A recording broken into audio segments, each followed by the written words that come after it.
Hey guys, so we just got some miniatures from our injection mold suppliers, and I thought it would be a great opportunity for us to go through different types of miniatures and how you as a board game creator can minimize the costs of those miniatures. So our supplier sent us a couple of miniatures. We have a World of Warcraft miniatures over here. To the left we have a Monolith miniatures. Over here in the middle you can see pretty impressive miniatures, and then we have like wizard miniatures, which are quite nice as well, and just simple small little miniatures made by others. Okay, so when we look at miniatures, the first thing that we want to assess is the complexity of making that miniature.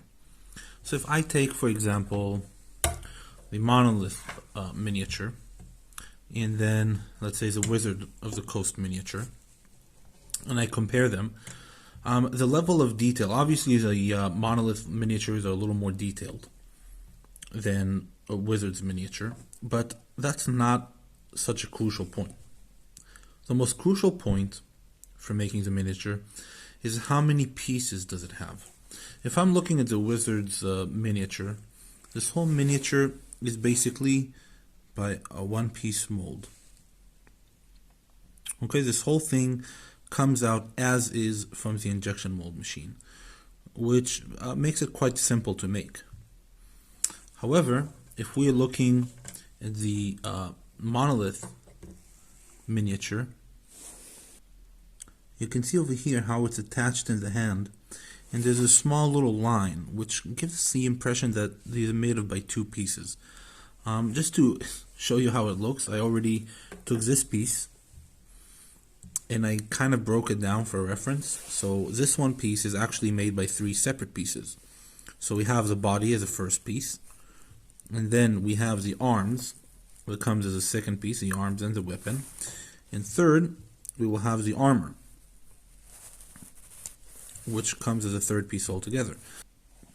Basically, when we make this miniature, we need to have three separate concave areas in the same head to make this one thing. And then after we make it, we need to have a person sitting in the factory putting glue onto the pieces and then gluing them together to such an extent that it stays in one piece. Okay, you can see there's a concave area obviously, and they put glue and glue it over here. Also in the games Ninja Division, if I'm taking this big piece, obviously this big piece will have a couple of pieces. So we will have the back end of the spider. This piece, you see the line connecting, and meaning these are two separate pieces. And then obviously you have the head, which is a completely different piece as well. The reason they do it is because an injection mold machine cannot go into thin spaces between different components, between different areas. So, for example, in the spider, we have the hair of the character and the main body. The space inside will not be able, we cannot make the space inside using an injection mold. So we have to take two separate pieces and connect them together. To see how it looks, I think this is also an amazing example as well. If you look at the Wrath King over here, you'll have the Wrath King sitting, and you will have the chair. So basically this will be also two complete different pieces. One piece will be the Wrath King itself, and the other piece will be the chair. Let me show you what happens. This is a piece from World of Warcraft, obviously. But let me show you what happens when you don't want to use two separate pieces. So if you're looking at the head of this creature, you see it's two separate pieces. You have the head as one piece, and you have the body.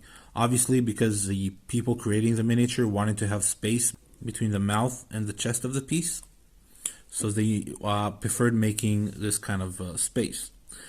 But then when you look at the arm, you notice in the arms there's no space over there. And I bet they would have wanted to make one, Maybe from the back you can see it as well. But it would have been a lot more difficult to have another separate piece, which will be the arm sticking out over here.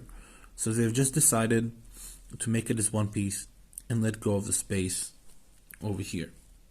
Okay, so this is the first thing that we want to know about miniatures. Basically, how they're made. And you want to make sure to lower costs. You want to make your pieces to make a whole miniature in one mold, in one head, in one concave area. So there's no employees that need to take the different pieces and glue them together. Okay, and if Wizards does it, I don't see a reason why anyone else should not. Okay, so I hope you enjoyed this video, and let me know if you have any other questions about miniatures.